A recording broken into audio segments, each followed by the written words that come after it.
कोरटकरच्या जामिनाबाबत आज कोल्हापूर सत्र न्यायालयात सुनावणी होणार आहे। राज्य सरकारची बाजू ऐकून योग्य तो निर्णय द्या, मुंबई हायकोर्टाचे कोल्हापूर सत्र न्यायालयाला हे निर्देश आहेत। आज जामीन संपतो आणि निर्णय रद्द करण्याची गरज नाही असं हायकोर्टाने म्हटलंय।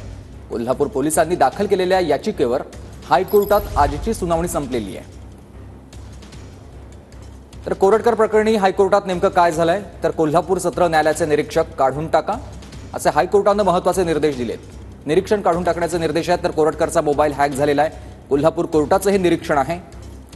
स्थानिक कोर्टात आमची बाजू ऐकून घेतली जात नाही असं सरकारी वकिलांचं म्हणणं आहे। दुपारी कोल्हापूर कोर्टात सुनावणी असेल, तिथे बाजू ऐकून घेतली जावी अशी मागणी देखील सरकारी वकिलांनी केली आहे। राज्य सरकारची बाजू ऐकून प्रकरणावरच योग्य तो निर्णय द्या, हायकोर्टाचे कोल्हापूर कोर्टालाही निर्देश आहेत। कोरटकरचा अंतरिम दिलासा आज संपतोय, त्यामुळे सत्र न्यायालयाचा आदेश रद्द करण्याची गरज नाही असं कोर्टानं म्हटलेलं आहे।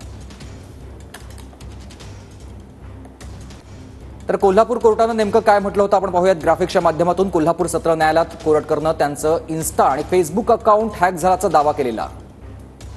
फोन हॅक करून सोशल मीडियाच्या अकाउंटवरून लोकांकडे पैसे मागण्यात आले होते। कुणीही पैसे देऊ नका असे कोरटकरनं आवाहन केल्याचे पुरावे त्याने कोर्टात दिले होते। धमकीचा कॉल मी केला नाही, उलट फोन हॅक करून एआयनं हा कॉल केल्याचा दावा कोरटकरनं केलेला होता। कलम 151 हे राष्ट्रपती किंवा राज्यपाल पीडित असतील तर लागू होतं। कोरटकर त्या प्रवर्गात येत नसल्याचं मत नोंदवण्यात आलंय। या सगळ्या बाबींचा विचार करून कोरटकरला आजपर्यंत अंतरिम दिलासा देण्यात आलेला होता। कोरटकरला राजावाडी पोलिसांनी बोलावताच त्याला हजर राहण्याचे आदेशही कोर्टाने दिले होते। मात्र प्रशांत कोरटकरनं हे आदेश पाळले नाहीत।